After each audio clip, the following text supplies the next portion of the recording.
অভিজ্ঞান শকুন্তলম নাটকের প্রথম অঙ্কের নাম আশ্রম প্রবেশ, দ্বিতীয় অঙ্কের নাম আশ্রম নিবেশ, তৃতীয় অঙ্কের নাম মিলন অঙ্ক, চতুর্থ অঙ্কের নাম বিদা, পঞ্চম অঙ্কের নাম প্রত্যাখ্যান দৃশ্য, ষষ্ঠ অঙ্কের নাম পশ্চাত্তাপ, সপ্তম অঙ্কের নাম পুনর্মিলন।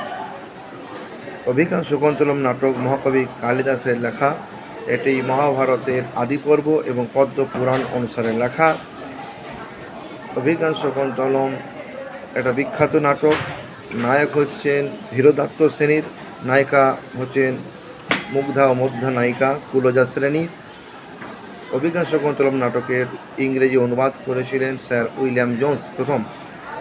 অভিজ্ঞান শকুন্তলম নাটকের শ্রীকা গ্রন্থের নাম অর্থ দোতনিকা, রাঘব ভট্টের লেখা। এই ছিল আজকের অভিজ্ঞান শকুন্তলম সম্পর্কে কিছু আলোচনা।